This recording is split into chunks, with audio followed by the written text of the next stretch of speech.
Hello everyone, welcome back to my channel. আমার আরেকটা ব্লগে তোমাদের সবাইকে আবার স্বাগতম। তো বুঝতেই পারছো, সকাল সকাল বেরিয়ে গেছিলাম কোথায় ঘুরতে যাচ্ছি। তো আস্তে আস্তে শেয়ার করব কোথায় যাচ্ছি।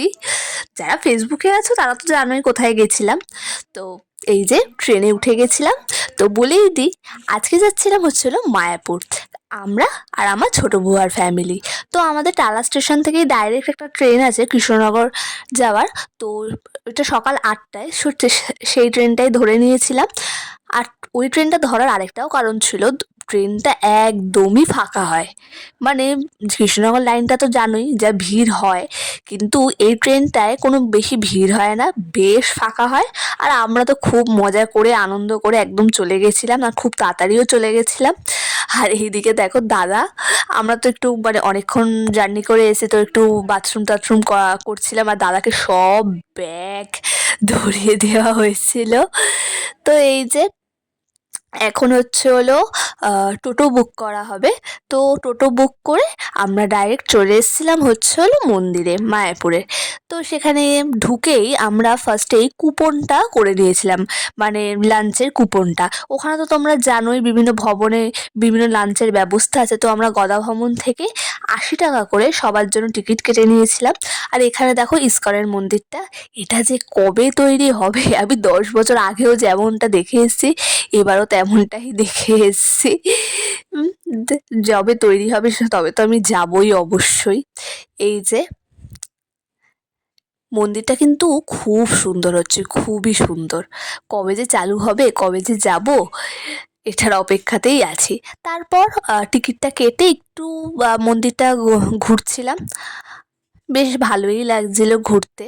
তারপর চলে গেলাম লাঞ্চ করতে, কারণ সকাল সকাল বেরিয়েছি, তেমন কিছু খাওয়া দাওয়া করে তো বেরাইনি। তো সবার খিদেই পেয়ে গেছিলো।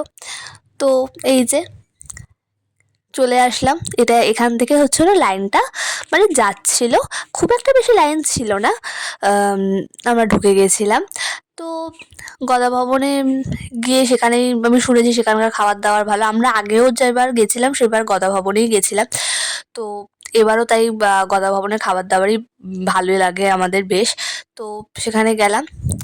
আর এই দেখো চারিদিকে কি সুন্দরটা লাগে, মন্দিরটা সত্যি খুব খুব খুবই সুন্দর।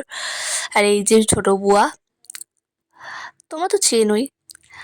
আর এই যে টিকিটটা, তো সবার জন্য এরকম একটা টিকিট আছে। তো এইভাবে তারপর আমরা লাইনে দাঁড়ালাম। তো এখানে দেখছি গদা ভবনে খাওয়ার সিস্টেমটা একটু পাল্টে দিয়েছে। এখানে হচ্ছে হলো এখন তোমরা হচ্ছে হলো বসেও খেতে পারো, মানে চেয়ার টেবিলের ব্যবস্থা করে দিয়েছে। তারপর নিচে বসেও খেতে পারো, আগে নিচে বসলে সার্ভ করা হতো, এখন এটা এই সিস্টেমটাই আমার ভালো লেগেছে সত্যি বলতে। তো এই যে এখানে গেল, এখানে আইটেমই ছিল, নানা রকমের আইটেম ছিল, ভাত ডাল, তারপর একটা বড়া পনির। তারপর খেয়ে দিয়ে আমরা গেছিলাম হচ্ছে হলো গোশালাতে। দেখতেই পাচ্ছ গোশালাতে কত গরু। আমরা তো প্রত্যেকটার মানে গায়ে হাত দিয়ে হাত বোলাচ্ছিলাম। আমার কি ভালো লাগছিল, সচরাচর তো এত দেখা যায় না। খুব ভালো লাগছিল, এখানে দাদা হাত বোলাচ্ছিল। এইবার আমরা মানে মায়াপুরে ঘুরতে গিয়ে অনেক জায়গা ঘুরেছি, অনেক। কারণ হচ্ছে হলো আগের বার যেবার গেছিলাম এত বাজে টাইমে গেছিলাম গরমের মধ্যে, মানে হাফ জায়গায় ঘুরতেই পারিনি, মানে গেছিলাম আর বাড়ি চলে আসতে হয়েছিল। কিন্তু এইবার ওয়েদারটাও যেমন ভালো, আর ঘুরেছিও আমরা অনেকটা ভালো। আমরা মায়াপুর ঘুরে আমরা কৃষ্ণনগরটাও পুরো ঘুরেছি। তো আমাদের তো খুব মানে এবারে ঘোরাটা সত্যিই খুব ভালো হয়েছে। আর ওই গরমকালে খুব কষ্ট হয়েছিল একবার, মানে আগের বার যে গেছিলাম। তো এইবারের ওয়েদারটাও বেশ ভালো পেয়েছি, আর ঘোরাটাও বেশ ভালো হয়েছে, অনেকগুলো জায়গা ঘুরেছি, আর সব কিছু তোমাদেরকে এই ভিডিওতে শেয়ার করব। চলো তাহলে দেখতে থাকো। তো এই যে এখানে তো সবাই গরু নিয়েই ব্যস্ত, সবাই মানে দেখছে। আর সব থেকে মানে দেখার হচ্ছে হলো আরেকটা, এটা দেখে নাও তারপর তোমাদের দেখাচ্ছি। ওই গরুটার সাইজ দেখে তো আমি অবাক, মানে এত বড়, মানে কি বলবো। মানে এখানে তো সবাই ফটো তুলছে, খাওয়াচ্ছে, আর খুব ফ্রেন্ডলি ওরা। মানে সব গরুরা যেমন মানে মানে একটু ভয় দেখায়, মানে এরা খুব মানে ভালো। তারপর হচ্ছে হলো এই যে তোমরা এইটাকে খালি দেখো, সাইজটা দেখো খালি। আর মানে আর ফ্রেন্ডলি, খুবই ভালো খুবই ভালো। সবাই হাত বোলাচ্ছে, বাচ্চারা হাত বোলাচ্ছে, কিচ্ছুও করছে না।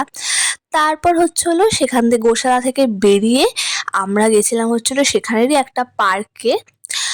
এই পার্কটার নামটা ঠিক মনে পড়ছে না, ওই মায়াপুরের দিকেই আছে।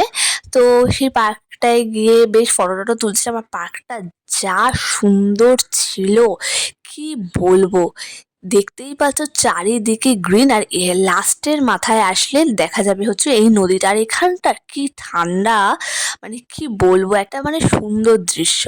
তারপর লঞ্চে উঠে গেছিলাম, কারণ এখন আমরা যাব হচ্ছে হলো কৃষ্ণনগর। কৃষ্ণনগরের সব কটা মন্দির আমরা এখন দেখব। তো চলো এবার কৃষ্ণনগরে এই যে প্রথমে হয়েছিলাম হচ্ছিল এই মন্দিরটায়। এটা হচ্ছে গুপ্ত বৃন্দাবনের মন্দির।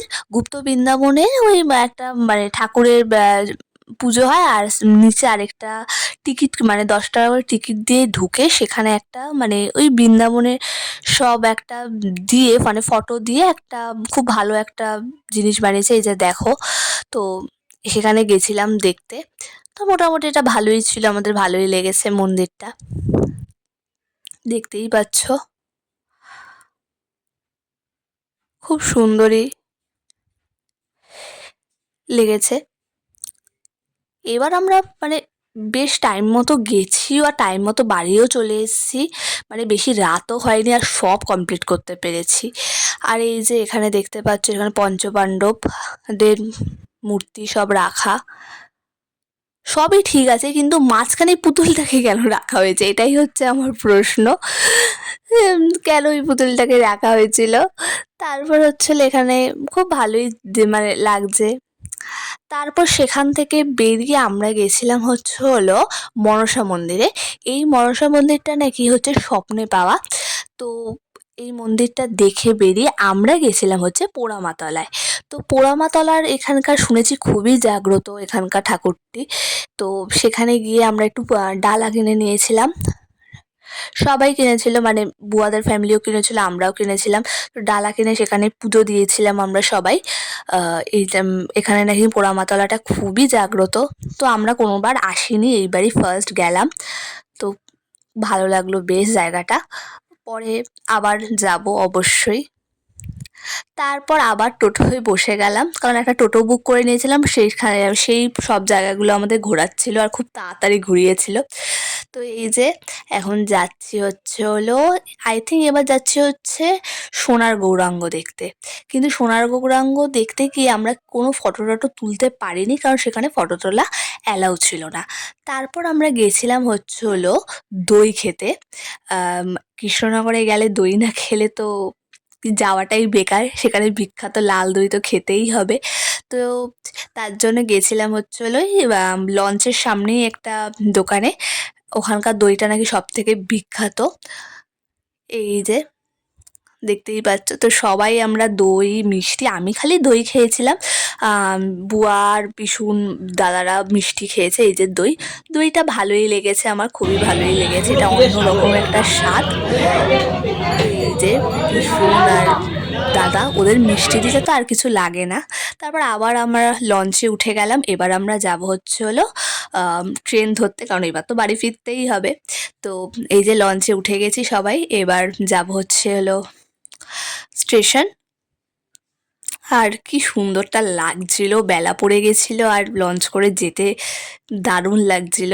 এই জিনিসগুলো এখানে গেলেই উপভোগ করা যায়, আমাদের এখানে তো আর খুব একটা উপভোগ করা যায় না, যায় বাট এটা লঞ্চও না, এটা আসলে হচ্ছে হলো নৌকো, আগেরটা লঞ্চ ছিল, খুব সুন্দর লাগছিল। তারপর হচ্ছিল স্টেশন চলে গেছিলাম, তো স্টেশনে ছিল 6:30টার ট্রেন, সেটা করে আমরা দমদমে নেমে গেছিলাম। ওটা শিয়ালদা অবধি লাস্ট যায়। তো এই যে আমরা টিকিট মানে দাদারা টিকিট কেটে নিচ্ছিল, তারপর আমরা একটু ওয়েট করে এই যে আমরা ট্রেনে উঠে গেছি। তো এইভাবেই আমাদের ঘোরাটা খুব খুব ভালো হলো। আর আমার মুখটা দেখে তো বুঝতেই পারছো খুব টায়ার্ড। তো এটাই। তো আমার এই ভিডিওটা ভালো লাগলে like comment share and subscribe করতে ভুলো না। আবার এটা নতুন ব্লগে তোমাদের সাথে আবার দেখা হচ্ছে খুবই শিগগিরই। তো এখানেই আজকে শেষ করি, সবাই ভালো থেকো, সুস্থ থেকো, সবাইকে টাটা।